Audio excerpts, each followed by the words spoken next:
Patrice Capogreco was camping at the Big Four Wye River holiday park when the flooding started, and she joins us now from the evacuation area. Patrice, g'day, good to see you're okay. So when did this all start happening? I guess the rain kind of started this morning around 8:30, and because I'm camping here with my family in tents, and because of the rain, we couldn't do anything else other than sit inside our tents. So yeah, I was in the tent with my youngest daughter, who's 12, Goldie, and I heard someone saying that there were trees falling down, and I unzipped our tent door and just saw water rushing past with people and things. And yeah, she started screaming, and we quickly got out of the tent.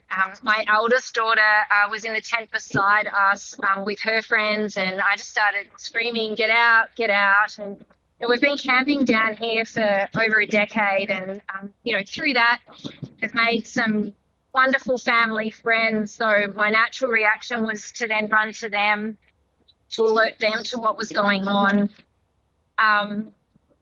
And yeah, I guess the biggest way to describe what happened was it was just so fast. Yeah. And so when you zipped open your tent and you mentioned you saw this raging water, how far was the raging water away from you at that stage? Like 5 meters. Wow. Thankfully, the caravan park staff came round and alerted all of us to climb to higher ground, and that the CFA were going to come and meet us at the road and get us to the evacuation centre here at the pub where everyone is. And weirdly, I know for our family and for many other families that are, we're all talking here, all of us kind of had an evacuation plan thinking that could be for the bushfires that were happening here last week. But I don't know if you can see behind me, but, there's cars in the ocean. Maybe if I can use my technology skills, you can see there's probably about 500 people here taking shelter at the pub. Yeah. We've got the incredible CFA and the Life Saving Club putting on a free sausage sizzle. We're all in wet, muddy clothes. And you've got no tent. No tent. We've lost everything, but at least we're all safe. And in bad situations, good things happen. And I think there's lots of hugs happening here with people we don't even know. But hopefully the roads will open soon, and we can get out of here. But yeah, it's really heartbreaking for what is such a beautiful time for families to come down here. It was a pretty scary day. Yeah, and you mentioned that there were things kind of in the water when you zipped open your tent. The raging water was about 5 meters away. Were there tents or caravans closer to the riverbed than you? Yeah, so basically, once we got out of the tent, like I could just see stuff like tents. It's a bit hard to remember. Yeah. I was in shock, but then we could see caravans that's floating and cars. So pretty scary. Yeah.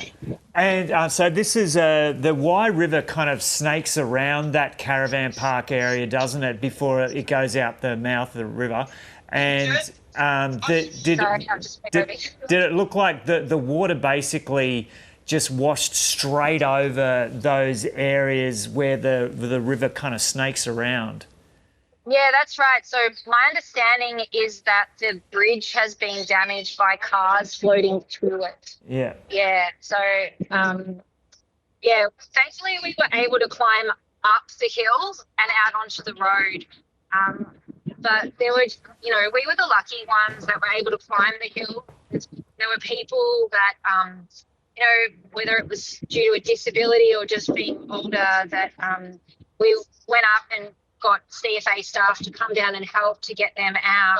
But just been a very very full on day, and we're just really grateful to be safe and to be dry. And I mean, we're also lucky that our evacuation centre is at the pub. So there's lots of balls of hot chips going around and the odd beer, and we're all looking after each other, but pretty keen to get home. Yeah, and it looked really full on in terms of how much water came through and how potentially dangerous that was.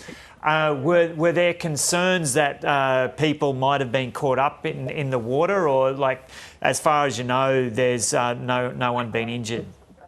I haven't heard of anyone not being found. There was an announcement not long after we got here to please alert people, to alert the CFA if anyone was missing someone. But it was also very overwhelming seeing families reunited. Like, we had a friend camping on the other side of the park, and it was so stressful not being able to get to her and having her parents calling. It was, so once we were reunited, that just took so much stress off our shoulders. But yeah, people being able to come together. I guess the other thing too was that we all, many of us have had our phones down for 3 days and had been complaining to the Optus network that, we were in a bushfire-prone zone and we needed our phones. And weirdly, we haven't been able to, for many of us, we didn't get the warning notification because our phones were down. So anyway, we're here, we're safe, and that's the main thing. Yeah, and Patrice, there's a really good little community there that gets together every Christmas, New Year's period. Is that the Wye River Caravan Park? Yeah, that's right. Like I said, we've been camping here for over a decade and have made lifelong friends from the camping at the park. Andy and the staff at the caravan park are so wonderful to all of us. And really heartbreaking for them that this is, a really rough time for them too. Yeah. Okay, but good to see you're okay. And thanks so much for having a chat to us, Patrice Capogreco there in Wye River. Okay, thanks a lot. Thank you.